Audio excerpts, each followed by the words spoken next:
Okay, I'll do it once again. Good morning. Okay. We've got a rowdy crowd this morning. I looked in my ephemeris because this was a void of course kind of feeling, where it's not coming together and you're, Anyway, I want a show of hands. Who at this conference here, and I'd like everybody to be as honest as possible, is not having a good time? I'd like just everybody who's not having a good time to stand up or raise their hand or something. Good. Okay. Why I ask that is because when I get in this kind of energy, which I hope everybody experiences, is that it's really the idea of what the sun is all about, and the sun's shining. And I can't help it if I have well, I guess I can help it. I chose it, didn't I? But my sun is in the 5th, and I have a stellium in the 5th. And, it's like what happens to me is that's where I begin to shine, and that's where, it makes it happen for me. But everybody's sun is in a different house. And this kind of energy allows you to be exactly there in that kind of sun energy and really shining. It reminds me, we'll talk a bit about that tomorrow in the Holy Grail. In the tarot experience, I'm not interested in reading the tarot at all, but I see it as an archetypal travel, if you will, through life. But in the tarot experience, where you see, in the Rider-Waite deck at least, where you see the sun card, which is the young child, the sun again, coming out on a horse with that feather in the cap, which is the same feather in the cap that the Fool has.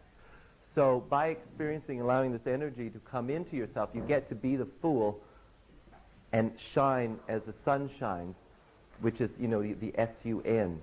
So I always see that as my 5th house, but it's whatever house your sun is in. Okay, there's another thing I wanted to say, too, because so many people, I guess, project the fact that since we're from North America, and that Canada is different than the United States, and I do identify a lot with New Zealand because I find Canada is to U.S. like New Zealand is to Australia.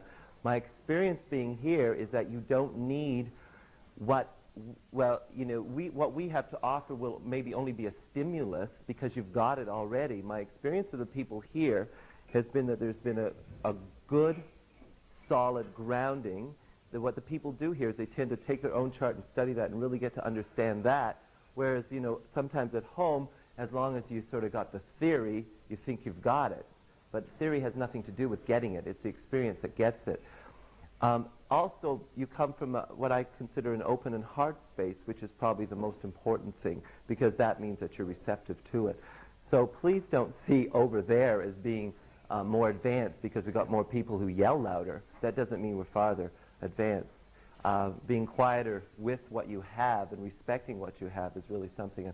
I'm really quite honored to be able. I've learned more, actually, I feel, than I've given since I've been here. So I just wanted to share that with you because I don't think you have anything to feel, that over there is any better, because here has been, my experience has been so knowledgeable. Okay, having said all that, retrogrades. On the panel last night when people were asking about the lunar nodes, we were getting everybody, there was that kind of fuzzy stuff. Not necessarily, I'm not saying from the panel, but they were all saying, well, the nodes have always been interpreted fuzzy, like the books never really say what they are. That's sort of what retrogrades have been like. Like people have always, sort of ballyhooed them, and this is great, and all this kind of stuff, but what does it mean? Now, I was born with Mercury retrograde, and, if I had read those cookbooks when I first started, I wouldn't be able to stand up here and talk to you today. If I had accepted all of that stuff, not only that, but I got Mercury retrograde, which is obviously my Gemini ascendant ruler, conjunct Neptune. So there was another experience. Now, when I don't understand something in astrology, the only way that I can understand it, what works for me is always to go back to the natural wheel, always go back to the basics, and the real simple natural wheel, and that will help me get it.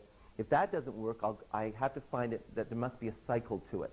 If there's not a cycle to it, if there's a cyclical pattern to it, it doesn't make sense to me. I can't see how astrology is a study of cycles. And if you can't put something into a cycle, then it doesn't work for me. Well, when I began to look at it, then retrograde started to make a lot more sense, because what the retrogradation phenomena creates certain different, in a way, different chart patterns, and you get set up with, and there are cycles in the retrogradation phenomena which started to make sense for me. And so out of that experience, I began to understand a bit more of what it was all about. But first of all, let's address, and also too, another way to do is go back to the astronomy and look at it, and the mythology. The mythology will tell you a lot about the undercurrents and the theory and the psychology of it, you know. So you can always go somewhere else to get the experience of astrology. You don't have to read it in textbooks. One of the things that we do in about the 10th class of my beginners classes, I give them the experience of writing their first astrological textbook, and they can write exactly what, you know, Francis Acoin and Isabel Hickey, who I both love dearly, dearly, dearly, have written in their textbooks, because all they're doing is blending keywords. And you can blend keywords and write a textbook, but the experience is something different. So, returning then to astronomy and coffee, and, you know, as you see today, I'm tied up to a machine, so I can't sort of roar around, and I just have to watch this, because one time I nearly had a, never mind, got stuck in between my legs, just as I was dashing to the other side of the room, so that's why I'm remaining quite still. If we look at the astronomical retrogradation phenomena, when a planet retrogrades, now we have to divide this into what we call the superior and the inferior planets. I don't like those terms. Rather than inferior, let's say interior. By interior, we're talking about Mercury, Venus, within, you know, between the Earth and the Sun, and then the superior planets, Mars on out, they're outside the orb. So really, so when we're standing on Earth and looking, you know, we see the superior planets out there, you know, because they're out there, and we look towards the Sun, and the Mercury, Venus would be contained. We have to think, too, that in heliocentric astrology, there's no such thing as a retrograde. We're looking from the Sun out. There's no such thing as a retrograde, okay? Geocentrically, the retrogradation phenomena occurs. So when we do geocentric charts, so from where we are, you know, what you see is what you get. There is this phenomena. But heliocentric, which I really have not studied very much, so I can't, you know, can only give my little pat theory on it, does seem to me to be more of the sun center, more of the spiritual kind of center self kind of idea, and therefore you wouldn't have that phenomenon, because you're standing looking out of self, looking out at the universe. Here we're in self, looking out, and therefore we do have these things that are going, seemingly going backwards.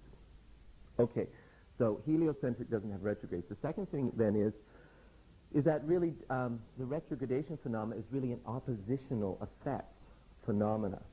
By that I mean your sun in your chart opposes where the Earth is. So if you want to put the Earth in your chart, just take the point right opposite your sun, okay? So let's now think of the planets, and let's think of it. It's easier to visualize Mars on out. Now let's think of the Earth coming up to a conjunction of Mars, okay? Because don't forget, Mars is moving slower than the Earth. So it's really like two trains in the track here, and they're sort of going around. The Earth is going faster. Now remember, the Earth is opposite the sun in your chart, so really Mars is coming up to an opposition in your chart, okay? Does that make sense to everyone? Okay, so we've got these two trains coming along the track, and then the Earth starts to overtake Mars, and it looks like it's going like this, you see? And then all of a sudden it gets far enough to look like that. That's only the visual effect of what a retrograde means. The planet doesn't go backwards. At least I hope it doesn't, please. The planet doesn't really go backwards in the sky. It's just this effect. Back home we've got subways, and you can understand it that way, because when you're sitting on a subway and another one is coming in, especially in New York City, and this one's slowing down and that one stops, it looks like this one's moving, you know. So that's what that effect is all about. Now, you know, because we're geocentric, when you look inward at the interior planets rather than inferior, you know, Mercury can only be 28 degrees away from the sun, and Venus can only be maximum 48. Is that right? 48? Yeah. You know, you get that sort of grouping effect. Okay, so it's the same thing. It's sort of like when they disappear around the corner, it looks like they've gone retrograde, and so that's how that works that way. But think about the opposition. There are critical degrees then when the exterior or superior planets go retrograde. For instance, every time Jupiter comes within, and we'll go through these critical degrees, certain critical degree, that's when it looks like it's going to go retro. That's when it looks like it's going retrograde, okay? So you have these degrees in the zodiac, so there's like this slice. If the sun were here, there would be this area in the chart opposite it where Jupiter would have to be retrograde, okay, because of that phenomena. So remember, return to your natural wheel and start to think, okay, well, what's sort of like an opposition effect like? And that'll sort of begin to make you understand, at least my way of thinking, what a retrograde is like. Okay, now the other thing is, if we're talking about the Earth coming up to a conjunction of one of these planets, that means that the planet is actually closer to Earth. Okay, so those planets that are retrograde in your chart are really closer to the Earth than they would be at any other point in their cycle. Okay, so if they're closer to the Earth, that'll also tell you something. The energy is a lot closer to you. They're also, because they're closer, the brightest than they would be at other points in their cycle. Okay, as they move up into opposition. So you've got like kind of three things there that, you know, sort of will give you sort of a beginning to understand about the retrogradation. You know, that they're closer, that there's an opposition, and that they're brighter as they come up. So hopefully that will dispel all the rumors that retrogrades hold you back and do this and do that and do all this kind of nonsense. Okay, before I go into sort of just the planets, I'm going to take, you know, the planets, and we're going to talk about them natally, then by transit, and then as they progress through the chart. I'd like to show you, because of this phenomena now that we've got, it has to be kind of an opposition effect and all this kind of stuff. There are certain charts formed, like for instance, right now, you know, all the children being born right now are being born with a really very tight wedge, or did you call it bundle? Yeah. Okay. You know, a wedge and bundle. I'm not really into chart patterns that much, so. You know, if I can't distinguish a chart pattern, I'm not going to spend an hour trying to figure, oh, God, is this a locomotive or a splash? I mean, who cares? I mean, it's not worth it. I mean, you could spend your hour more constructively. So, but if it's there and very significant pointing out, then I'll use it. So because of this phenomena, then, as you're thinking right now, but think of it as they're all clustered together, there are no retrogrades, okay, right now. The retrograde could possibly would be Mercury or Venus, okay, because they have to stay within a certain range of the sun. Now, the only planet that moves outside that is the moon. That sort of spins out, and so you can get charts that have the moon as, for instance, Linda Ronstadt has no retrogrades, I believe, and she has the moon as a handle to her, well, you know, the bucket chart. So you can have the moon moving out there, but. And you can also have, you know, very tight charts and have Mercury retrograde, don't forget, because Mercury has to be within a certain 28 degrees of the sun, so that's not going to move out, you know. Yes?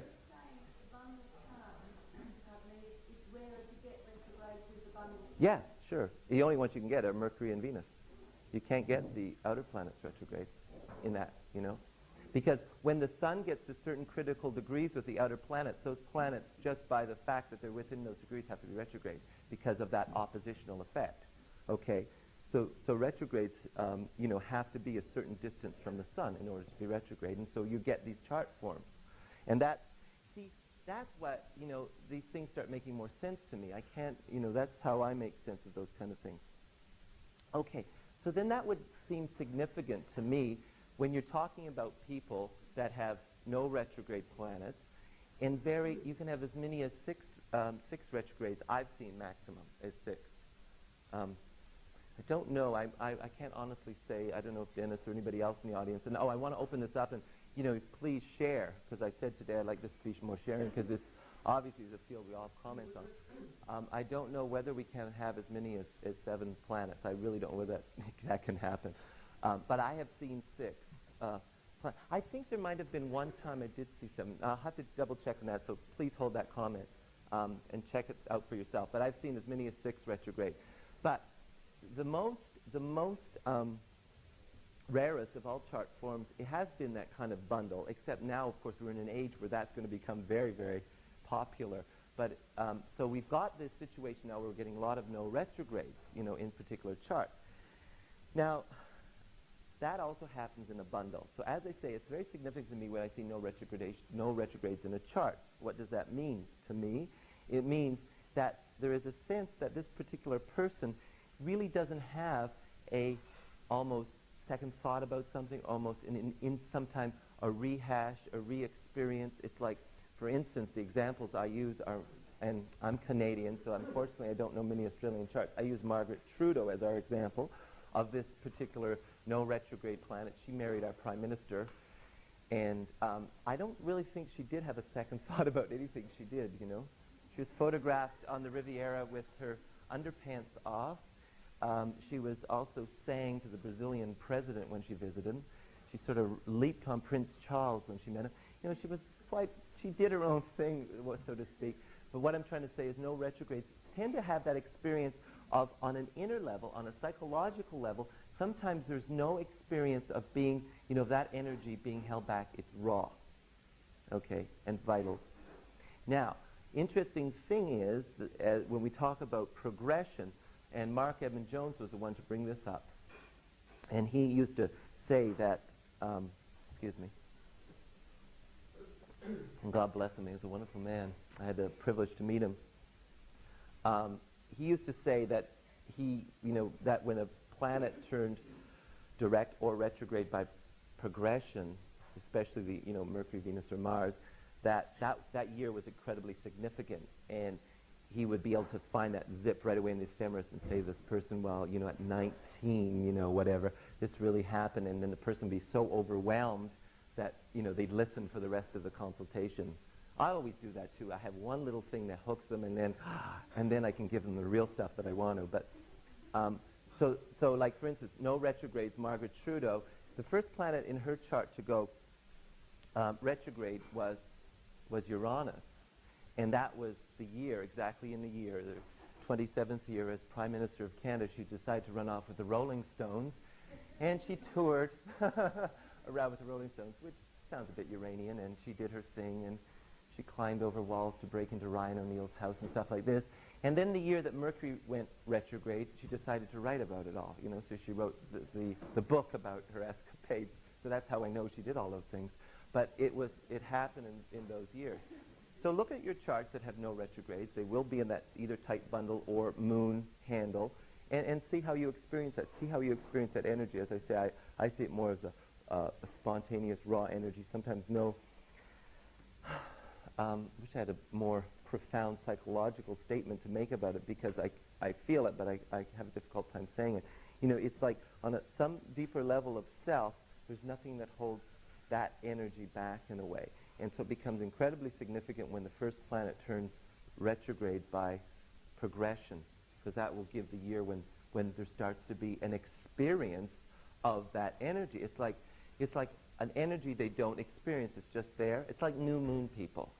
You know, not balsamic people, but new moon people. New moon people, it's like they thrust themselves into life and don't wait for the feedback, you know, and they're always kind of like thrusting themselves or projecting themselves out and don't experience the environment telling them. That's like a person with no retrograde.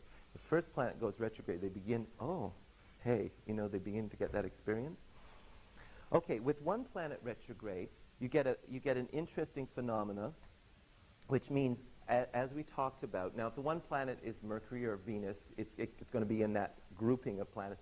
But if it's another planet, obviously it's had to move far enough away to go retrograde from the pack, from the sun, because remember the sun always pretty well carries Mercury and Venus with it. And so if it's farther enough away, it'll become a focal planet. So one planet retrograde in your chart, I find it extremely significant, because that's like a focal planet of something. It's, in many cases, a handle to a bucket. Okay? So like, for instance, Sigmund Freud had one planet retrograde, and it was a handle to a bucket. Those who don't know his chart, what would you consider that to be? Yeah, it's that kind of energy. It's a lower octave of Pluto. It was Mars, you know. You gave Sigmund Freud a lot of credit. I think he's going to get a lot more credit. I was just saying to somebody, Robert Hand actually, the other day, that I've gone back to start and study Freud and that. And with Pluto and Scorpio, I feel that maybe he really did have something to say more than, but you know, we all experience more than Mars, you know, the sexuality thing. So he had Mars as a handle to the bucket. So that became incredibly significant. A lot of focus through that, and it was retrograde as well. Okay.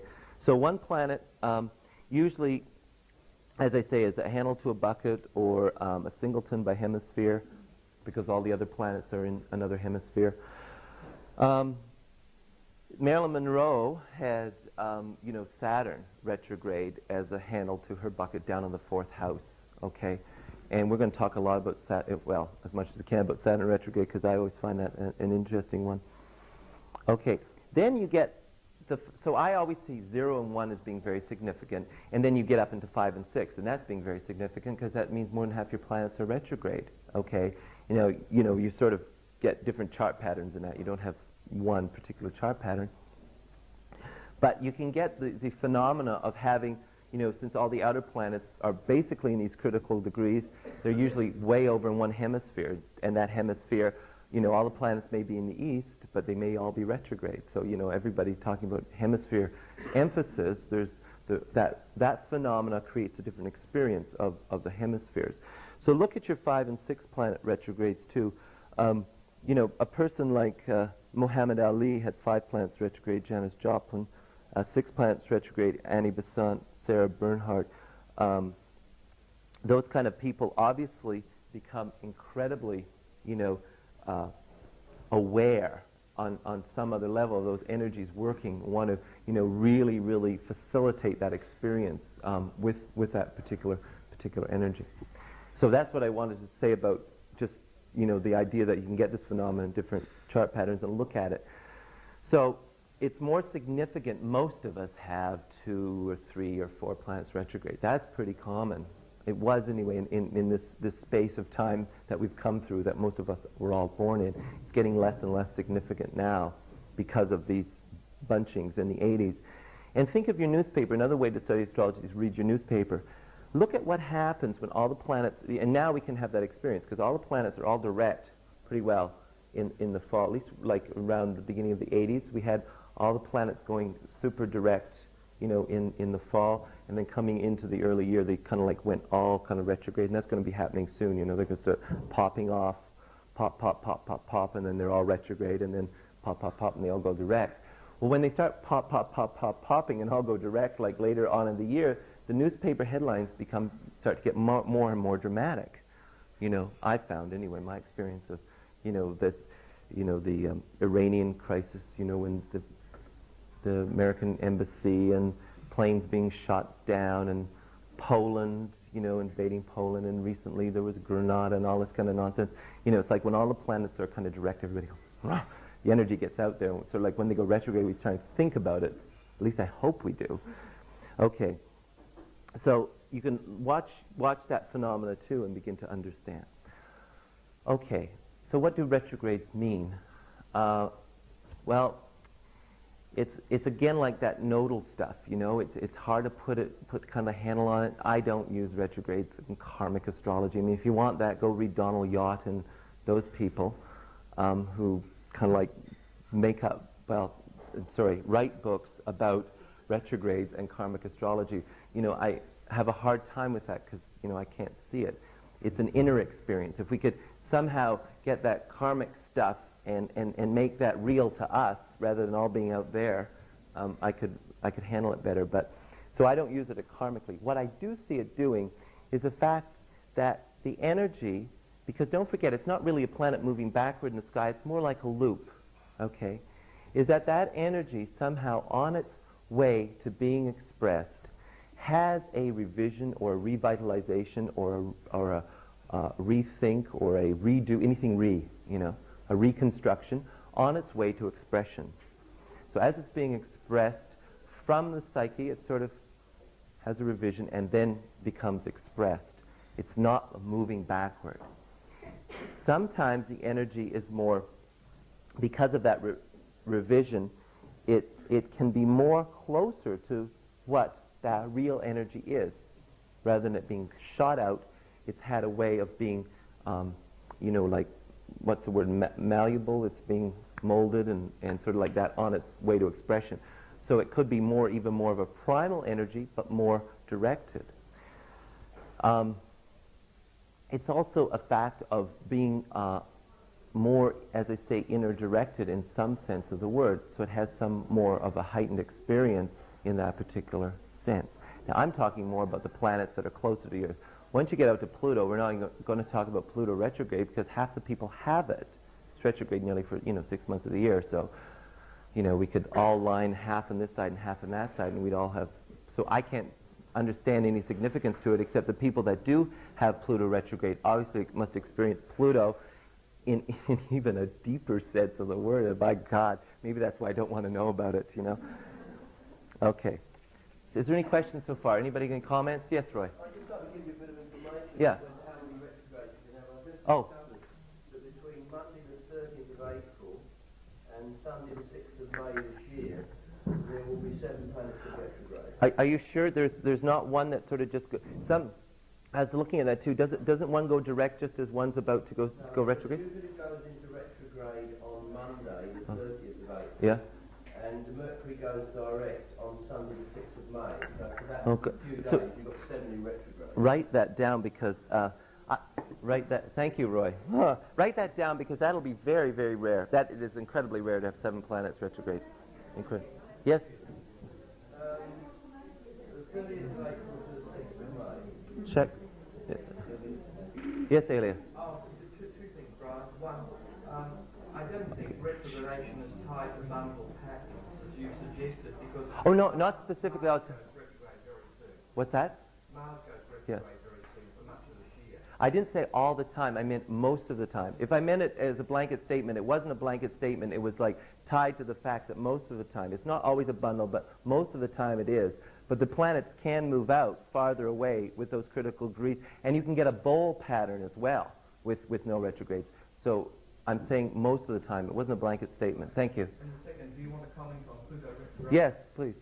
Okay, Pluto retrograde actually works more effectively because it turns inward, and so as it's an inner excavator, in a way it works much more effectively in terms of your own inner transformation, whereas Pluto direct people tend to use it more in an outward power manifestation and getting power over people, or using it to accumulate resources. It becomes direct, tends to, in my experience, to be often more manipulative and more as power over other people. And when it's direct, it's actually turned on yourself, and therefore I think it works a lot better in the retrograde position. Yeah, I could see that. It's just, as I said, I do think it probably goes deeper with the Pluto thing. But God, how more deeper can you get? Or how more intense with yourself can you get? Yeah. So please let's clarify that. I didn't mean all the time you get the bundles with no retrograde, but a lot of the time. So that's what makes it significant to me. But you can also have bowls as well. Definitely bowls, and you can have other funny things too. But those are the main things you get: bowls and those wedges, or moon as a handle to a bucket. Okay, most of the time. Okay, so let's start with Mercury. Thank you, Elia. One of the funny things is when you have a different experience when you're sitting in the audience and when you're teaching. It's like when you're teaching, it's like you always have to wrap up. You repeat what the person has just perfectly said, and you have to sort of repeat it, like as if it's coming from you. Okay. Oh, before we go any farther, here's a book that I recommended yesterday. As I said, it's like a cookbook, but it's a real good cookbook, and that's the one. And if anybody wants to look at it while I have it here, please do. And I certainly, recommend this one to everyone. And he does a really good job on talking about retrogrades. So, Cycles of Becoming by Alexander Ruperti. Another book that you can carry around and study all the time. Okay? And he's a wonderful man. I met him, and he dances the planets. He'll be on stage, yell out, Mars and Leo, and he'll do this wonderful Mars and Leo thing. He's a fantastic man. That's why I related to him, I think. Okay. Okay, so let's start with Mercury. Now, as I said before, what gave me the understanding of things was the idea that these things do go in cycles. And Mercury has an interesting cycle in retrogradation phenomena. Mercury goes retrograde 3 times a year. It can go retrograde 4 times a year if it starts right at the beginning of the year, and then you get it right at the end of the year. But basically, it's 3 times a year. So it'll go retrograde 3 times a year for a period of 20 to 24 days, approximately. So if it goes retrograde 3 times a year, what does that? Now, think of your natural zodiac. What does that mean? 3. If it went 3. You think of what? The triplicities. The trine. So it's sort of, and since it's so close to the sun, you get this idea that it sort of retrogrades close to the sun, retrograde. So we get this idea that, 3 times a year it goes into the elements. And it makes this wonderful cycle of retrograding. I tried to do it here, and I apologize. I had all these things I wanted to type up and give out, but I'm terrible like that, and I knew that I'd be carrying papers galore if I did it. So I've got a little list after if you want to copy them down. But you get the idea that they start to go retrograde in elements about 5 or 6 times, and it goes and it sort of also precesses through the elements. So you sort of go backwards, like from water, air, earth, fire, and you go backwards in this kind of cycle. So if we start with the 80s, and then you take all those times, and over a period of about 6 to 7 years, you've hit all the elements with Mercury retrograde. Okay, so obviously that must be doing something, to our own pattern and our own cycle. So that makes me look and want to look at Mercury retrograde a bit more. And so you get this idea, Pisces, Cancer. In 80 and 81, it was all water. Then 82, 83 was all air. I mean, it snuck in sort of into Taurus a bit, but that was still within the air. It's like the Jupiter-Saturn conjunctions, when they go in the element. And that's what Mercury retrograde kind of does. Okay? Now, it precesses through the other elements. And the other interesting thing about it is as it's going retrograde and direct, you get this idea that I think it's about the 3rd time, that where it goes very retrograde to the degree that it went direct three times ago. And you get this kind of pattern going back and forth, back and forth, back and forth. So you get the 3 coming into it again. So where it's going direct, 3 times ago it went retrograde. If we talk about by transit, what does that mean? That means if Mercury went retrograde on one of your important points in the chart, on one of your planets, one of your personal points, ascendant midheaven, which is very important, I find, when it goes stationary retrograde or stationary direct, it's sort of slowed down and sort of like plop that energy right there. It builds up to that intensity. It means that you are going to experience this cycle of that, okay, and 3 times later you'll get it very close to that same kind of aspecting degree again, okay? So you get this cycle effect. So transit is very important. We'll come back to that. The other thing about it was that I would encourage everybody to study the lunation cycle and the image that brings to you, okay, because it helps you understand transits, helps you understand that there's a difference between a waxing and a waning square by transit, and also gives you this archetypal image of what a cycle is all about. So, and actually Rupert D. talks about that in his book too. So when we're talking about Mercury retrograde, we can see it in a cycle, another kind of cycle. There's 2 conjunctions that it makes to the sun, and in what we call an inferior again, or an interior, and a superior conjunction. So there's 2 conjunctions. In the chart, we'll see them all being close to the sun, but in the sky what's happening is that, Mercury's on the other side in a superior conjunction, and the Earth is here, so Mercury, Sun, Earth, and on an inferior conjunction, it'll be Sun, Mercury, Earth, okay? So you see what I mean? So what's happening is when you get an inferior conjunction, it's part of the cycle that I would call the new moon, okay? And it's going retrograde. And you've got this new moon phenomenon because you've got Mercury smack in the middle. And when you get the superior conjunction, that's like a full moon cycle. So whatever seated at that inferior conjunction, you sort of look what's coming to the surface in the superior conjunction, okay? And it's interesting because when Mercury is in this position, Mercury is like it doesn't eclipse the sun, but it's like a transmitter. It's like a focalizer. And do this little experiment that when you try and see what happens on that day of the inferior conjunction, and it works every time for me when I don't tell anyone, but as soon as I tell somebody, it doesn't work. I watched it for the last 3 times, and I can't remember where somebody brought it up or I read it somewhere. I never remember where I get these things, and I know I should, so it's not my original thought. So I decided to start watching it. I usually tell people, don't hang around with me because I'll steal your material, but the idea is that there's a focalizer there. So obviously it creates some kind of magnetic disturbance or the storms or everything. And usually in those days there's been an incredible storm, so I told everybody I have a big snowstorm that day, and it was 3 days early.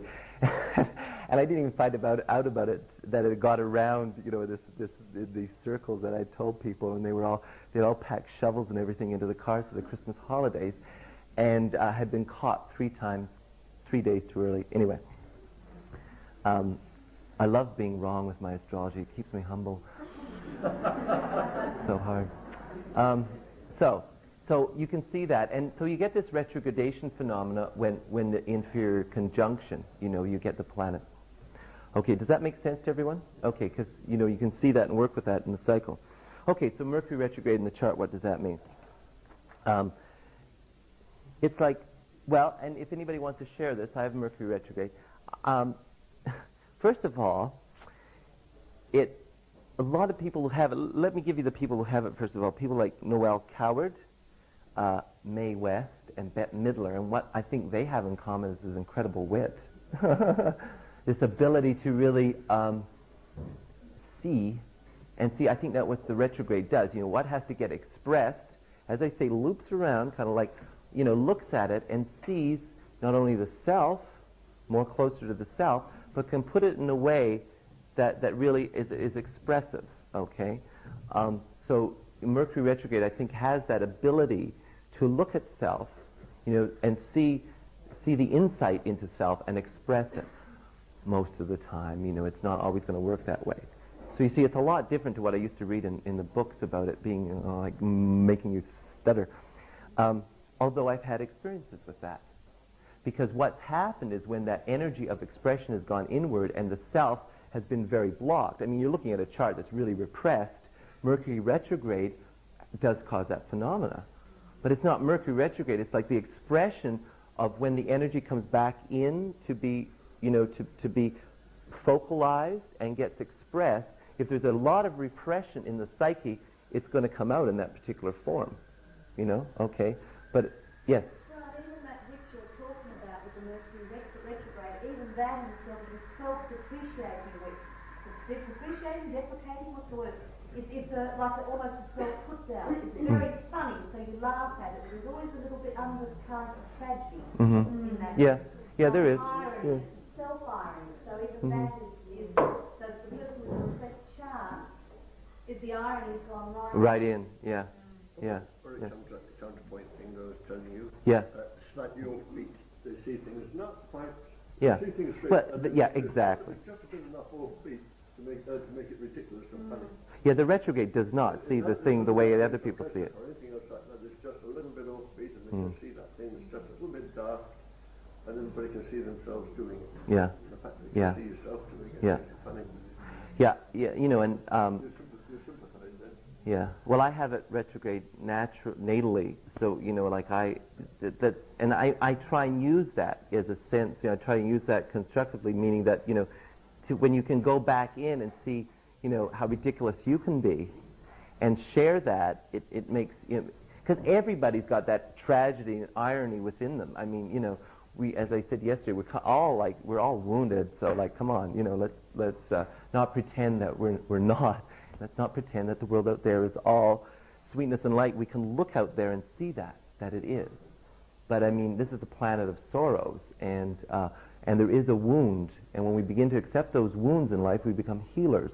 So I think that the retrogradation phenomenon with Mercury can help maybe express that a little bit clearer. When it's in touch with it, when it's out of touch with it, it comes out in a lot of that kind of actual physical difficulty in expressing themselves. I have an example of that. A girl that came to me for a chart, one of my clients, stuttered. And when I did her chart, she had Mercury direct, but at the age of 5, Mercury went retrograde by progression. She had naturally Venus retrograde in her chart, so that was a natal condition, but Mercury was direct. And I use that because, I mean, when you do a chart, at least when I do it, I mean, I can't do the whole life. But you're doing this person's coming for one reason, and at the beginning, the first session, you're talking to them for an hour and a half. I mean, you really want to get where they are right now, and hopefully I'm not going to go back and try and construct their life. They're going to tell me about it. It saves time. But with that one experience, I wanted to know what was it, and I asked her, what was it at the age of 5 that would have perhaps made you more aware, because that Venus retrograde for a woman is different than for a man, but for either, it can be a difficult time, really expressing self and being out and being expressive and social. And so I said, what was it at the age of 5? Well, at the age of 5, she'd started school and been in like kindergarten, and I guess she'd gone to hang up her stuff, being Venus retrograde. She, I guess, didn't want everybody to see her, and all the kids are playing out there in the classroom. She'd gone in the big vestibule to hang up her coat, and the teacher didn't know and was about to start the class, and closed the door on her and started to, talk to the class, and and then she's stuck in the closet, and it's like, she's in the closet. What is she going to do? I mean, it'll be embarrassing for her to knock and make a noise, because then she'll come out and all the kids will see her. And it sounds funny, but for a child of 5, it is traumatic. So eventually, I mean, it got, I guess, so bad from the closet, she eventually started making noise. They realized, oh my God. And you see, also, too, creating that consciousness, like, how come the teacher didn't notice her and how come the other kids didn't notice her? She got that they didn't know she was there. And so finally they realized, and they opened the door, and out she came, and that was the moment she began to stutter. And she stuttered, and she was 27 when she came to see me, and she stuttered from that moment on. And that was exactly when Mercury went retrograde. But it doesn't mean when Mercury goes retrograde you stutter. It was just that trauma, was so internalized, and what she really wanted to express, she took all inside herself and could not express. Would you think, therefore, the Mercury maybe retrograde was an indication of some sort of trauma to do with self-expression? No, as I was explaining it more, I mean, you have to look at sort of the rest of the chart, because Mercury tells you how you're going to communicate it, and look at the rest of the chart and see if that person can use it. The only thing I can say about that is that they're naturally using it to go back and look at self closer and see it and express it. Sometimes there is a trauma with communication with Mercury retrograde, definitely, because the rest of the chart indicates there's a held-in quality to it. Some people that, we're all pretty repressed, but we still go around talking. Enough already, we don't shut up. Especially a lot of people, the more repressed we are, the more we talk, because it's like, but with a Mercury retrograde person, the more repressed they are, the more they hold it in and don't communicate it. Does that make sense? Okay. Okay. The other side of that is it makes it seem spontaneous, because they've gone inside, you see, it's like this. And if we can make this experience conscious, it's like, I don't know over here whether you do it, but back home, you're watching a football game, and all of a sudden, there was a fantastic, and now they're doing it every bloody 2 minutes, but there was this fantastic play, and they do a rerun they do a fast rerun, and then they go back to the game. Well, that's like a Mercury retrograde. So it's like in the mind they've done this fast rerun, right? And then they come out with it. So they got the experience kind of like before everyone else, and then they go to share it. So everybody thinks they're incredibly spontaneous because they didn't get the original experience. Do you know what I mean? That's the way Mercury retrograde kind of is. The Mercury retrograde person is unconscious of it, but when they step back, they realize that that's what's happened. Does everybody understand that one? So there's also sometimes with Mercury retrograde an ability to tune in with kind of a universal mind, if you will. Kind of like more, sometimes, as you go in, you get more collective about it. So if we can think of our collective Mercuries, sometimes Mercury retrograde people sometimes do have that ability. What was it on TV that you just mentioned? Oh, just... Yeah, do think about replays?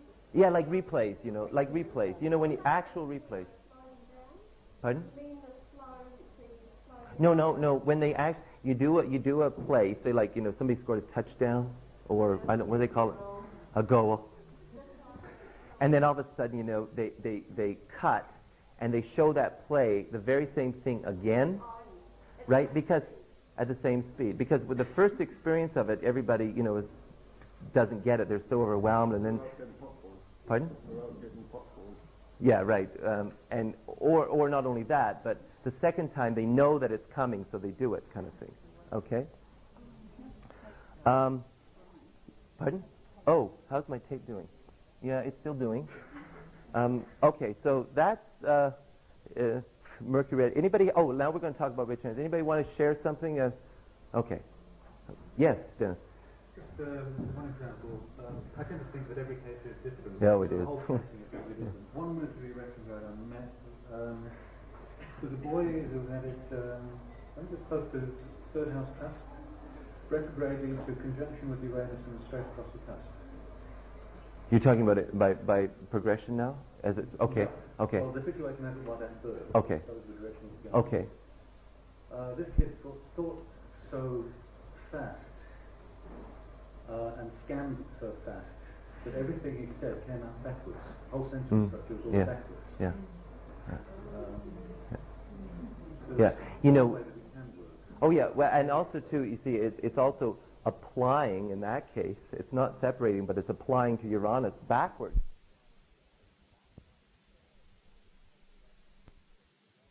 Share our experience, but hopefully that encourages everybody else in to get their experience of what it is.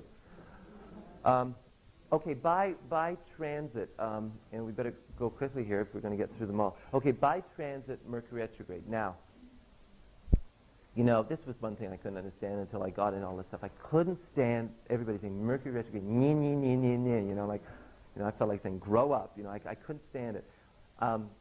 And one of my teachers, Isabel Hickey, was she's more than a teacher, she's a spiritual teacher to me, and I'm a very dear and close friend, had a conference, especially on a Mercury retrograde, to show everybody that it didn't work, you know. Well, on one level it does work, on another level it doesn't work. I mean, so when we had our first national conference in Canada in 1982, you see how slow we are? It wasn't until 82 we got our first national conference in Winnipeg. You know, we had the right chart. It was really terrific, except Mercury was retrograde. And nobody in Canada really cared. But I started getting all the phone calls from the Americans. Jim Lewis was, and Jim has a hard time. When he speaks, he's dynamic, but when you're talking to him personally, he does stutter a bit. And he's a wonderful guy, and his astrocartography I would really recommend to people.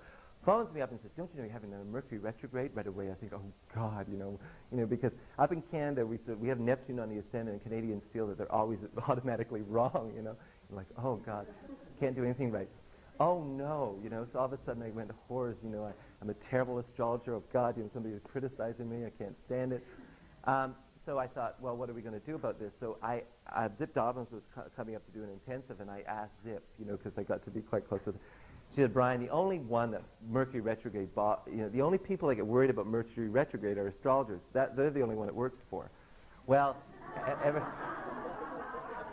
but ever since then, I want to share my experience. My experience of Mercury retrograde is that it does work. We had our convention. What I learned from that is that we had to work 3 times as hard to get the organization, to get the paperwork done, to get the banking done, to get the running around done. Funny, all the Canadians that arrived at the conference, their planes were either early or on time, but all the Americans were late. Their planes were messed up. They made it right for them. It was really funny. But we had to work with that Mercury retrograde, we really did have to work our buns off with the organization. But the internalization of that experience was 3 times as great. I mean, I've never been in such a moving experience. The internalization of that experience was so great. So, I mean, it was like, you know, so at the board meeting after, we said, well, do we put it down that we don't have it under Mercury retrograde again? I said, if I'm organizing it, we don't have it under Mercury retrograde. But if somebody else is, I'd love to share in that internalization. I mean, I got it, but so that's my experience. My other experience of it is if it does go direct, stationary retrograde on a very important point in your chart, that really makes, for that particular next 20 days, a very significant effect on that energy that planet that it's touched. And then you have, yes, you do. Most of our bus strikes in Montreal inevitably happen under, I would say I've been watching 75% of the bus strikes that we have in Montreal, and they're going on strike all the time, 3 times a year, usually when Mercury goes retrograde. So I do see that phenomena, and I do agree that you do get the idea that, and it works different for people who have naturally retrograde, and I've watched that because, you know what, I don't like that kind of astrology when everybody says, oh, Mercury retrograde, you know, letters get lost in the mail, and this kind of nonsense. I just say, hey, you know, letters won't get lost in the mail because Mercury goes retrograde. It means that you have to, you know, hold on to your own experience of what, what the communication's supposed to be and go through that before you get the letter. You know what I mean? So, I don't like saying Mercury goes retrograde, that means planes are delayed and all this kind of nonsense. There's something else that it means on a psychological level. But I do agree on an outer level it happens that way. Also watch the newspaper, what happens when Mercury goes retrograde, and that'll show you. I have a travel agent friend who she says, oh, Mercury retrograde doesn't bother her, but she just has to work harder, because planes are usually delayed and she has to allow a bit longer time in between people connecting and stuff like that. And one experience I have is when, yay, Australia won the America's Cup last year. Yay, let's hear that. It was that, they were racing during the Mercury retrograde period, and Mercury was coming up to go direct. And I believe it had gone direct. And it was also under the Jupiter-Uranus conjunction in Sag. So that right away, I had the feeling that Australia would win, being, Jupiter-Uranus, kind of like something foreign, something new, something different, and in Sag. Oh, God, and I was hoping they would. See, we feel, Lenora, Canadians identify because we're part of the Commonwealth, So. Of course, when I lecture in America, I talk about how close we are to the Americans. But I've got Gemini rising. What can I say? I think that most. But but remember the last race, that very crucial race, had to be delayed, right? Because of the winds and all that kind of nonsense. They couldn't get the race. That was the Mercury station direct experience. So when I heard that, I was excited about it because I knew they'd be able to race under a really full direct Mercury, and that will give the power, I thought, of Jupiter, Uranus, and Sagittarius more clear.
Kind of nonsense. They couldn't get the right. That was the Mercury station direct experience.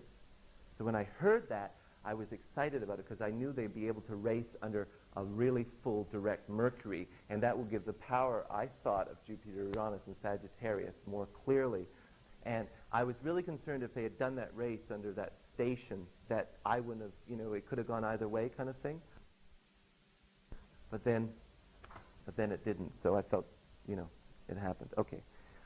By progression, Mercury, okay, if you live past 20, if you're born with a retrograde Mercury and live past 24 years old, it's going to go direct by progression. Okay, so everybody who has because it can only be retrograde for 20 to 24 days, so for a day, I'm talking about a day for a year now, secondary progressions, your Mercury's going to go direct, and that means that you don't have to be stuck with a retrograde Mercury all your life. I mean, natally the influence is there, but it does go direct. The year it goes direct is very important, okay?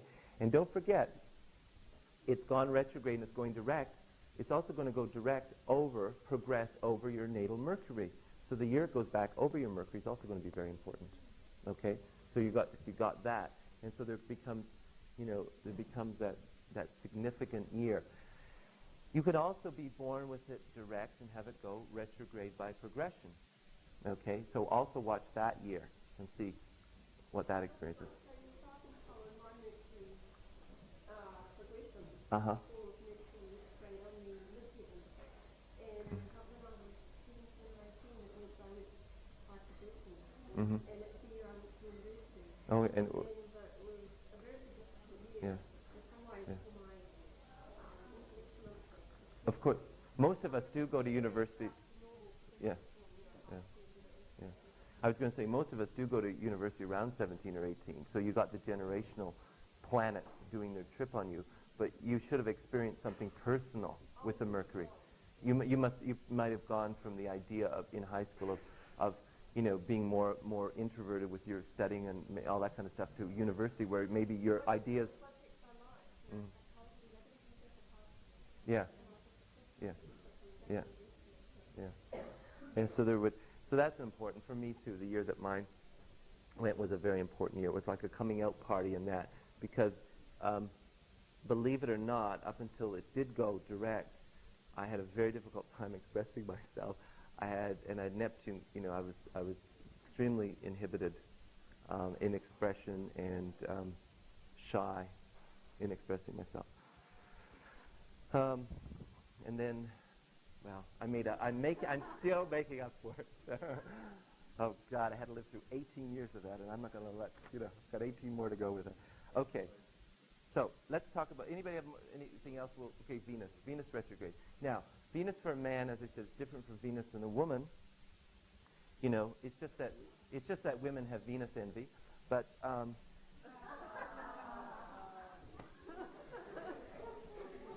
oh God. Anyway, that went over like a lead balloon. Okay, so for a man, the expression of Venus for a man, obviously, as we were sort of talking about, we can tie that in a bit to the anima experience, to the inner feminine experience. So obviously for a man, Venus isn't the easiest thing to express anyway, okay? So when it's retrograde, there's more of an additional, one would say for a man, perhaps inhibition with that. For a woman, Venus is usually expressed, let's say, easier. I'm talking about in a social sense now. And when it's retrograde, then it's going to have a different experience. My experience of Venus retrograde has been that it actually has been quite dramatic. Venus and Saturn have been the most dramatic retrogrades for me in the fact that I do see it in some sense, the sociability that one naturally wants to have somehow is withdrawn. It somehow sometimes seems to be withdrawn because the urge to go out then comes in and it seems to remain within the self. So I've seen that there has been that kind of inhibition effect. Now, let me say that Venus goes retrograde approximately once every 584 days, which is nearly 2 years, about a year and a half to 2 years. So there's not a lot of people with Venus retrograde, as compared to all the other retrogrades. Okay, so Venus and Mars are the least retrogradation of all. And it usually lasts for 40 to 43 days. So if you're born with a Venus retrograde, you've got it up until, maximum your midlife crisis. It can go direct any time. The age of discretion. The age of discretion, yeah. Okay. There's also sometimes a tendency with the Venus retrograde. What happens when, Venus naturally wants to go out and relate, And I'm obsessive compulsive about relating. I have, 4 planets in Libra. And my whole thing is, like, I really do want to relate, and I do find it kind of hurting sometimes when people don't want to relate, especially when you want to relate. And they don't want to relate, but that's their experience, and oh, God. When you become conscious, it gets so difficult. It was easier when you were sort of unconscious and just lobbing around. But so what happens when you're naturally wanting to relate, and it comes back in? What happens is the Venus retrograde people, a lot of them become like that aesthetic lifestyle, or the person that wants to be more alone, aesthetic, the more the creative artist. If you think of sort of like that, a Piscean. Well, I'm thinking of a Piscean quality and that kind of quality, So there's the aestheticness to it. Yeah, in that sense. But they also have the aloneness with it, And pardon? Sometimes, yeah. But it's a conscious celibacy, A lot of people become celibate because it's thrust on you. It's not by choice. And then they say, well, I practice celibacy. They try to make it conscious. I've had that experience. And then, there's the people who do it because it's the thing to do. It's like, all of a sudden that's the next thing to do is be celibate. But it can be celibacy, but I think with Venus retrograde, it's more of an awareness of what you're doing with it. Okay. Actually, Kate, you shared an experience. I was just going to say of Venus retrograde by transit. Do you want to share that? Because that's a really nice story.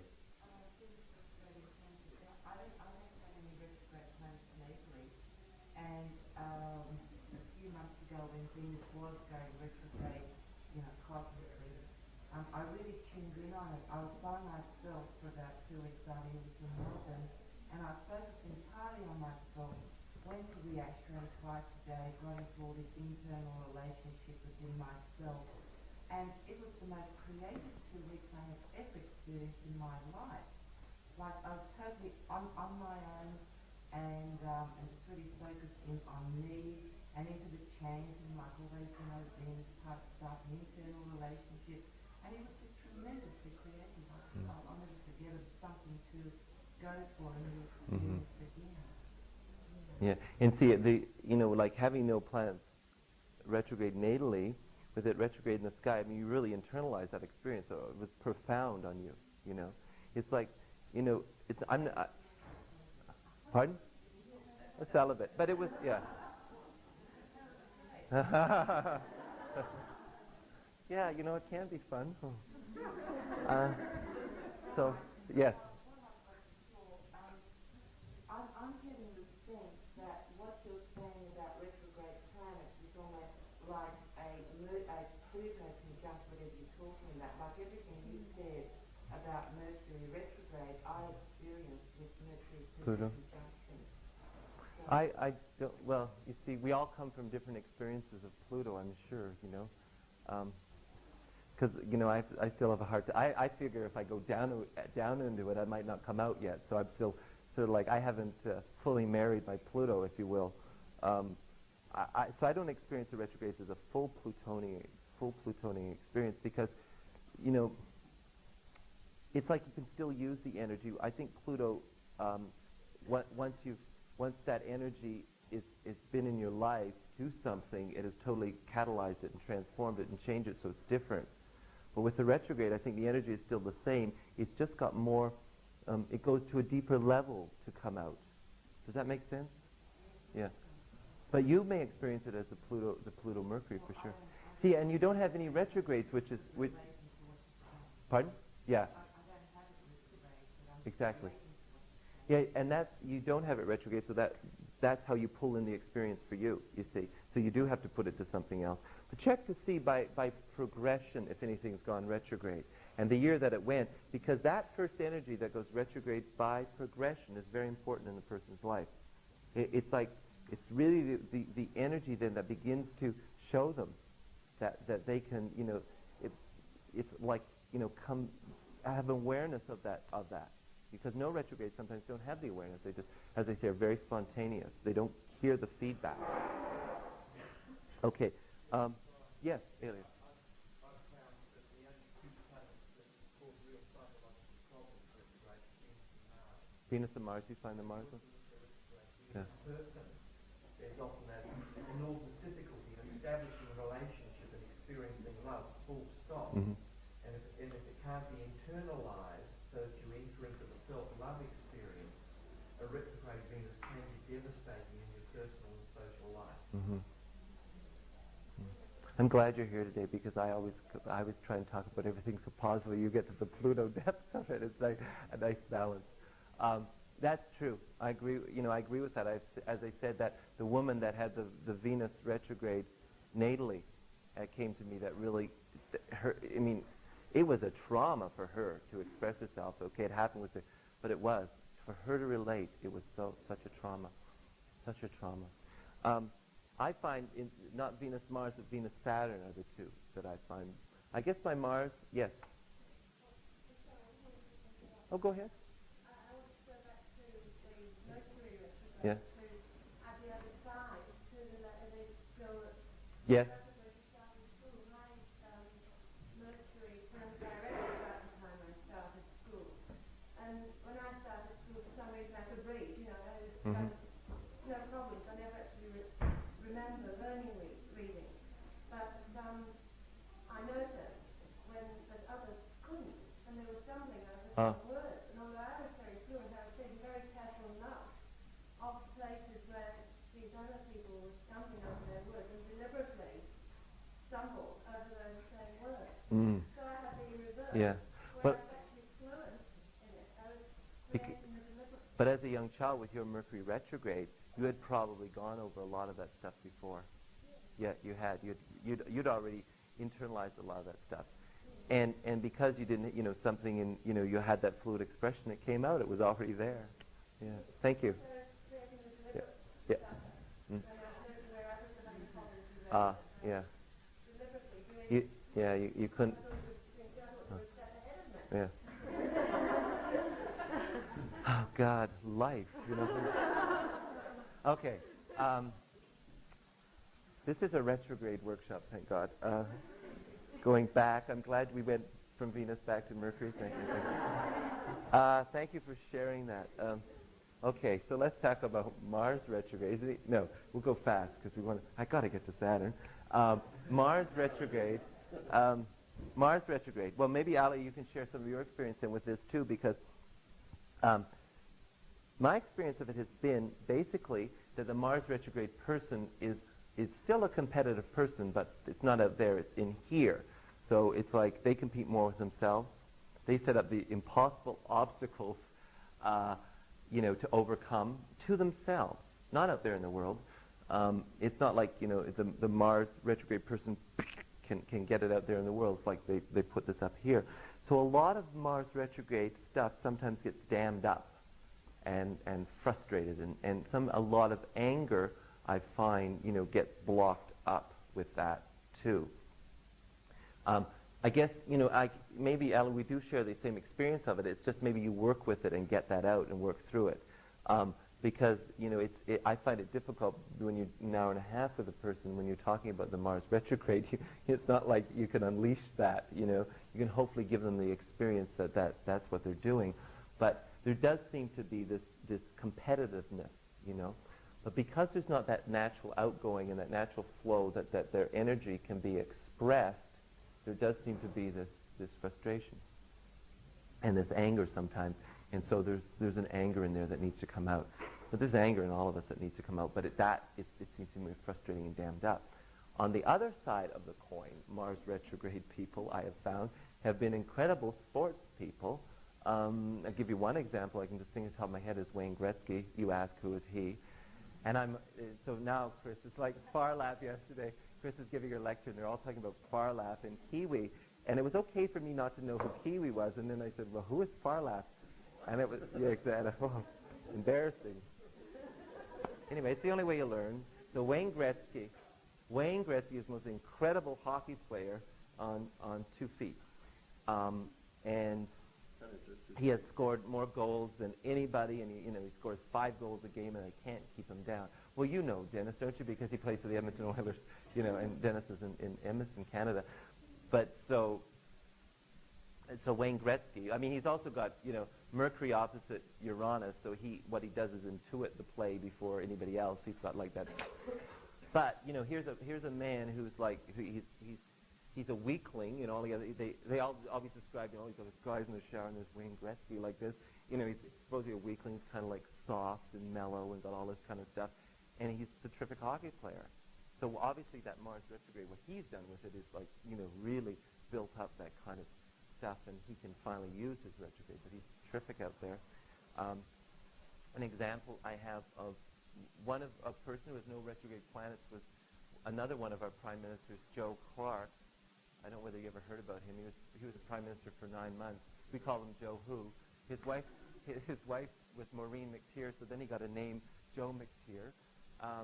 He had, he went to Disneyland and he gave Mickey Mouse a Joe Clark watch. So these are all the kind of jokes that we had. And he had no retrograde planets, but Mars went retrograde in his chart by progression at the age of 17, and that was the time he was going to show everybody, what he could do in politics and take over. And he developed that, that kind of burning urge at the year that it went retrograde by progression. Let me say that it's retrograde once approximately around 760 days once every time, so it's nearly every 2 years, and it's retrograde for a period of 58 to 81 days. And the critical degree that it goes from the sun retrograde is 130. So when it moves up and it's 130 degrees away from the sun, right, to this side when it's 130 degrees, it starts going retrograde, and then as the sun moves into that other 130, it starts going direct again. That's the critical degree of it, okay? So, you know, it'll always be more than 130 degrees away. You can look at my little chart here after. So, Ailey, would you like to say something about Mars retrograde? I'm not what you see, that it can be real problems with self-assertion Mm-hmm. and setting a real really going for anything that falls in an outward sense. And that guy who talked about the hockey player, Mm-hmm. what I suggest he's very effective because the competition he has is with himself. Exactly. Yeah. He's not hooked into the other players. Yeah. He's just going. He's setting. It's like a person who runs against the clock or something. Mm-hmm. Not competitive against other people, but against your own inner standards. Right. I guess it works there. But the real difficulty can be in being competitive or territorial in the outer world. Mm-hmm. I find too that sometimes the Mars retrograde, when it does come out, it can be real raw and primal stuff, because it's gone back with the loop and it's come back in. So the energy that's coming out, because Mars pretty well is associated with, you know, primal stuff. Yeah, adrenaline. I'm just thinking Yeah. the kind of adrenaline charge that people like Wayne Gretzky Yeah. have to work on. Yeah, raw stuff, yeah. I've ever seen a nice hockey game, but when they get at it, they go Yeah, yeah. There is a raw kind of feeling of that energy when it comes in. Yeah. Yeah. and not hold it back at all for Yeah. how long is the game go on for? Well, about 2 hours. Sometimes they go overtime, 2.5 hours. But it's 30-minute periods. They go crazy. Lenora? I had a very interesting experience with my Mars retrograde that I didn't realize and understand until after I got into the astrological field. I have a retrograde in Scorpio just before the third house cusp, and it works in both the second and the third house. And it went direct when I was 21, but from the age of 14 until about 18 or 19, I was involved with a group of girls, about 10 or 12 of us. Each of us had a nickname in corresponding, and I won't tell you what my nickname was, but the letters that I wrote to all of these people was always on toilet paper, and I expressed myself caustically through that. I'm really working through this. Yeah. I'm aware now of what I was Yeah. working through the Yeah. friendship. But it's amazing how I did that. I didn't even know Yeah. what was making me do it. You own a Mars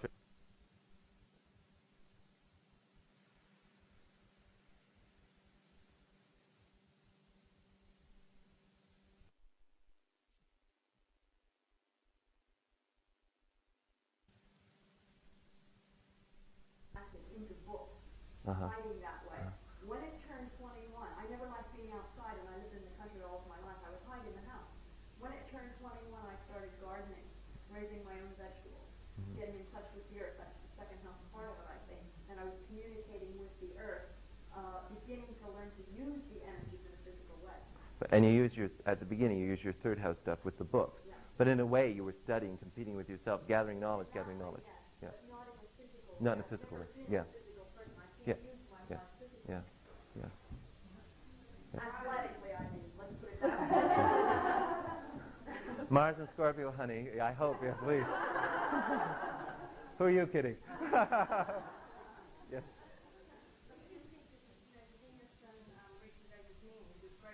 Oh, yeah. It's same with Mars. Mars women. Yeah. Mhm. Yeah. Yeah. Yeah. Exactly. Thank you for bringing that up. And also when it's retrograde by transit, it seems to be a time of greater oppression within themselves. Yeah. Yeah. Thank you for bringing that up, because it is the women do have more of a difficult time with because that's again, like we were saying, the counterpart to the animus for the woman. Men have it too. There's a lot of male anger in my life Yeah. because of the situations in my life with men as a child. Ah. And it's only been the last 2 or 3 years getting into the spiritual aspect and communicating with all kinds of people that I bring into the bookshop that I realized that they made me aware of the anger that was buried there, and I've been working through that in the last 2 or 3 years, Good. hoping eventually my Mars will work properly. Well, it seems to be doing a good job. Thank you. Okay, now we get to Jupiter. Oh, here's some people with Mars retrograde. Sigmund Freud, we already talked about him. Joan of Arc, she was out there, so she used it. Joan Crawford, she beat her kids. Gypsy Rose Lee, she took her clothes off.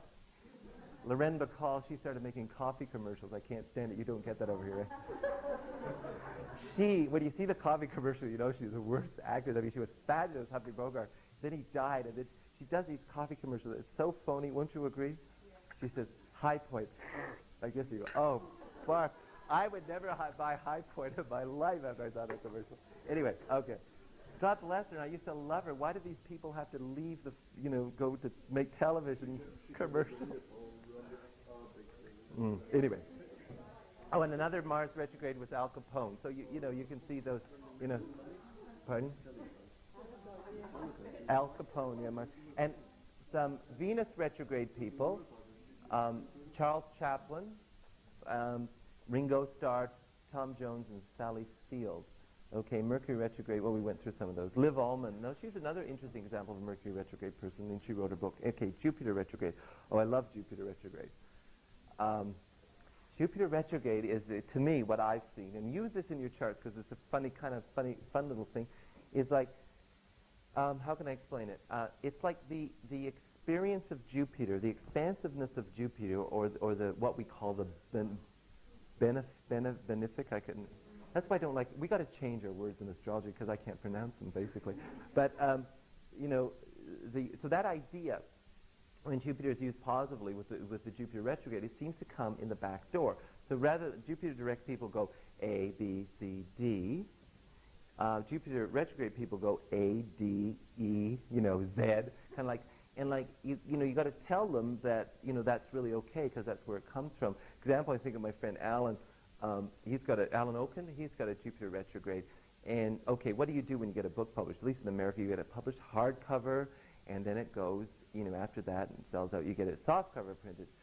So the example that Alan's chart we can use. What happened to him? I mean, he got his books softcover printed at the beginning, and a prolific printing, at the beginning.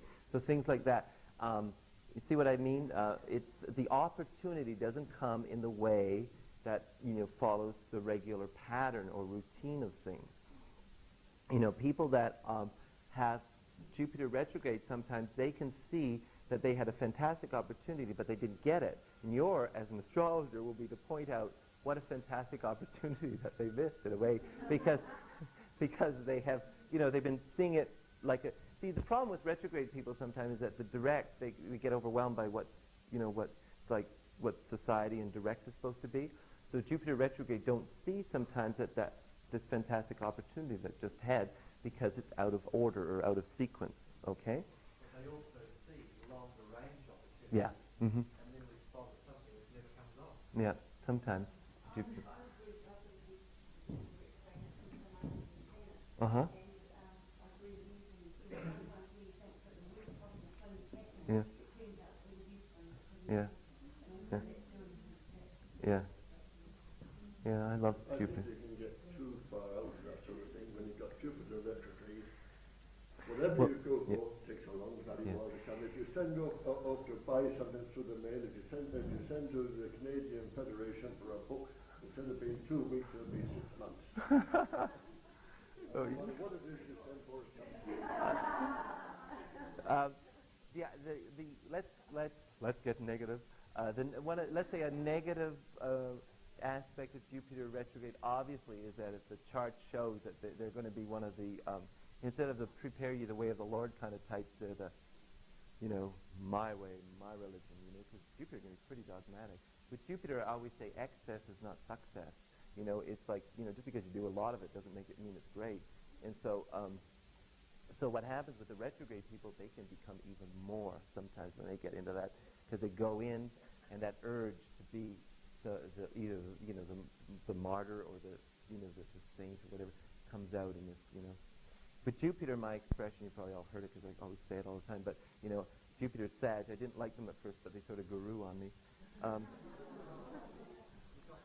Yeah, I know. I tell everyone I love it. Yes.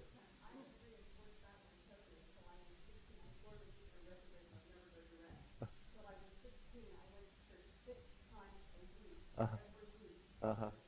Uh-huh. When it progressed to the first house touch, I gave up all of that and I didn't get to do all the doggy because the Capricorn. Yeah. Oracle Yeah. and with the publishing. Oh, yeah, in Jupiter retrograde publishing. To write my book. That's right. That's interesting. Yeah. I'm going to do it all myself. And Yeah. so I did all of it. I didn't give it to anyone the whole Yeah. 3 years. I skipped all of the other avenues. Yeah. And then it's interesting, too, with the Jupiter retrograde with your story of it getting stuck on the computer and not coming out, that kind of thing. You know, that your knowledge, something was in you still had to be internalized before it had to go out into the world kind of thing. Yeah, exactly. Yeah. So, you know, that was the whole, yeah. You know, yeah. Categorizing Jupiter retrograde, third house touch to 0 degrees of Aries. That's 7 years ago I started writing this book.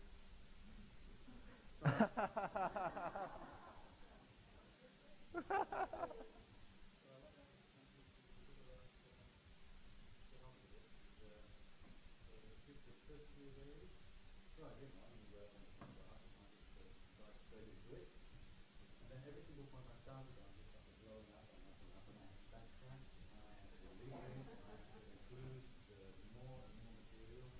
And so the first chapter got done, and the rest of it, the notes grew and grew and grew.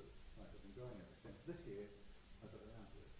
Hey. Mercury's turned around. Ah. Good.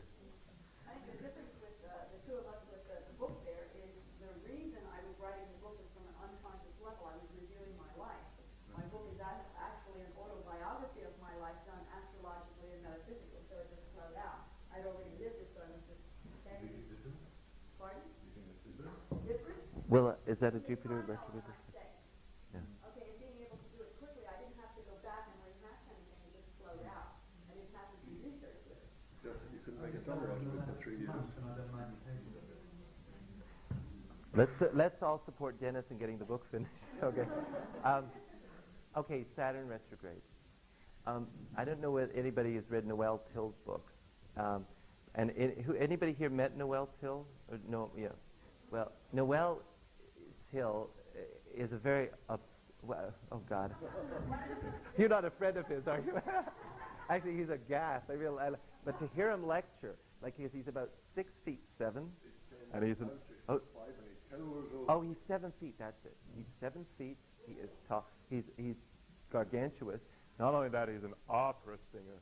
And then he stands on chairs when he's like this and looks down at the audience like this. And of course, yeah, I don't. He has no. Wait, he's a Capricorn, is he, or something ridiculous like this? Oh yeah, he has mood. He is moodily. And then he booms out these messages. So you feel like you're in a Wagnerian opera when he's talking. But he gets his point across, and he talked about Saturn retrograde, and he made his point when he was talking about it because he did this whole thing about. Remember we talked about the opposition. Don't forget it's like an opposition effect. So when you think about a Jupiter retrograde, sort of like loosely hang a Jupiter opposite Sun and see how you feel about that, then go back to Jupiter retrograde, you know. I mean, just, you know, to get some ideas. So if we're talking about an opposition in Noel Till's way, he portrayed the Sun-Saturn relationship of the Sun, you know, the king, the king in a way having to bow to actually the order, the law and the order of Saturn. You know, and here is this king who's really the ruler that eventually has to get down on his knees to Saturn. It was all very dramatic, but it made me understand Saturn retrograde. Because what Saturn retrograde does really, he didn't have anything to say about Saturn retrograde, it was just the Saturn opposite. But what it made me realize was that Saturn retrograde, using the Sun loosely as an ego function, if you will, makes one aware of one's own ego and makes you look at it a lot closer, Saturn retrograde. It also manifests uncannily in many ways. And don't forget, Saturn is retrograde for how long? Now, Jupiter and Saturn go retrograde once a year. We get that once a year. But Saturn's retrograde for 4.5 months, okay? So that means quite a lot of people have Saturn retrograde. Yes, but out of that, it's uncanny how many people with Saturn retrograde have that lack of father figure, that lack of support of son, that lack of support of father as a dominant figure, that just appears Saturn retrograde. People really do experience it, I've found anyway. And it's that 39% of the people. So I've found that. But on a psychological level, I feel what it really means is that we have to bow. Saturn means you get down on your knees, and bow in a way to your own self, your own magnificence, your own ego. And when you do that, it's pretty hard to come out with it. A funny manifestation I've seen of Saturn retrograde is it's like immediate guilt. Saturn retrograde people, it's like when you're... Well, in this country it would be kind of different. Well, never mind about this country. Entering this country, I was telling the girls last night, first of all, you get sprayed and I've never had that happen to me, and I turned to the lady beside me, and I thought the next thing that we had to do was probably take all our clothes off and walk through these communal showers. I could just see myself, I don't have Venus retrograde, but I didn't really want to take all my clothes off with all these people. I heard there's a tick machine or something. I can just imagine. I said I'll walk on the plane like this. On the way out, you must think I'm a real jag by that one, right? I know what that is. I learned that right. Okay. So what I was experiencing, I experienced this more like in our country. We live right on the border of the United States, and it's wonderful because we just zip across there because everything's cheaper in the States, although that our money is so bad, it's still cheaper in the States. Everything is half the price in the States than it is in Canada. So we usually go in there to smuggle back toasters, washing machines, and computers across the border. And Saturn direct people have really have no problem with it. Saturn retrograde people probably wouldn't do it, but I mean, so let's use this experience of a person who visits the States of Canada for a weekend and comes back and really didn't buy anything, so they really don't have anything to declare, but they still feel guilty. And that's Saturn retrograde. Or it's like they'll see a policeman and right away say, "Oh no, I didn't do it." There was nothing to do. So, and check that one out because that seems to work. That's really a funny one. Okay.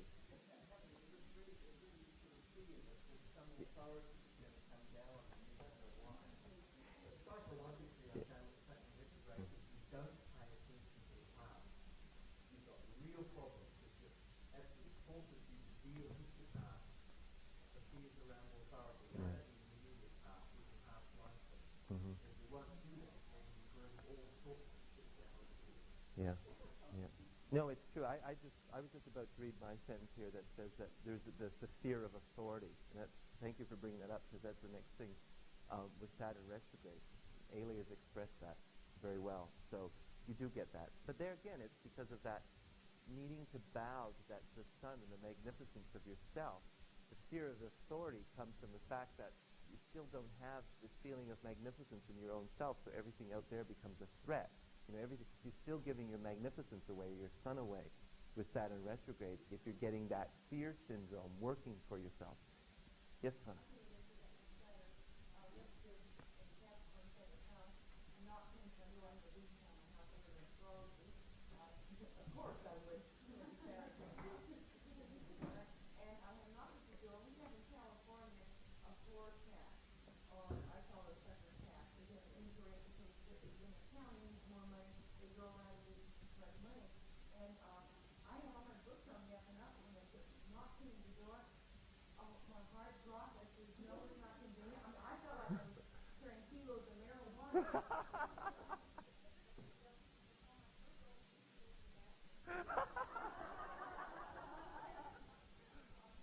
Well, yeah.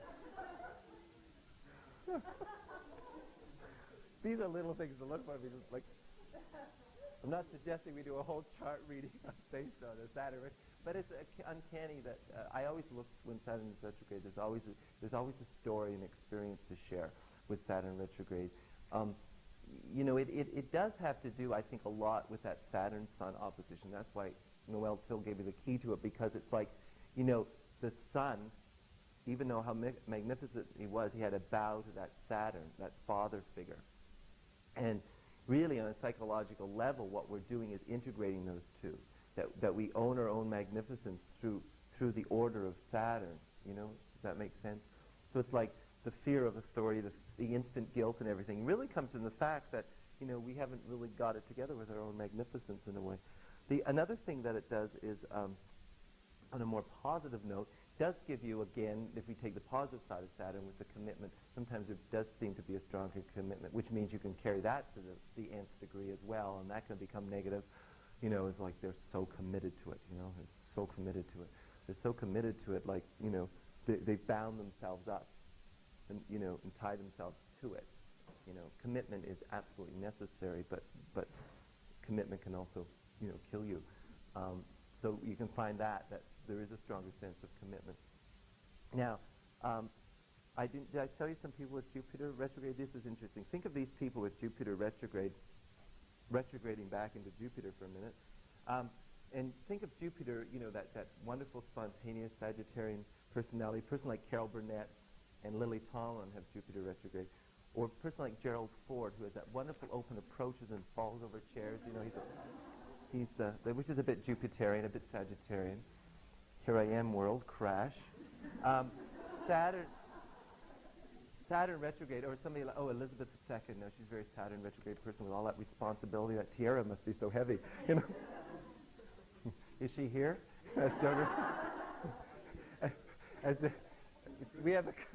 I'm sorry, Devin. We have a comedian in the States, Joan Rivers. Now I'm identified totally with the States because I just love Joan Rivers. And, she does this whole thing about the Queen of England, and she'll say, is she here? Is she here? Just look for a woman in a housecoat with tiara. She says, I don't care. I don't care if you're the Queen of England and you own Canada and New Zealand and Australia. God damn it, shave your legs.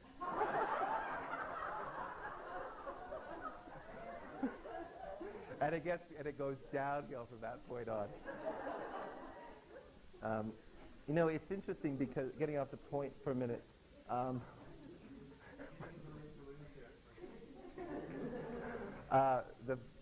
the point with the Queen, it was really interesting because I don't know how New Zealand and Australia, I should check this out, but at home in Canada, we are also part of the Commonwealth, and the Queen of Canada, she's on our money.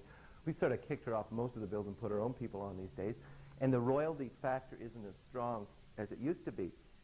But Princess Diana came to Canada, and it was just incredible. The archetypal image that Diana has brought, to all these people of the fairy princess, as once again been reborn. And it was like incredible. These young kids who are going like, and French and English and all coming together, and Princess Diana, and, like these young boys were just incredible, Here was this anima image for them, Princess Diana.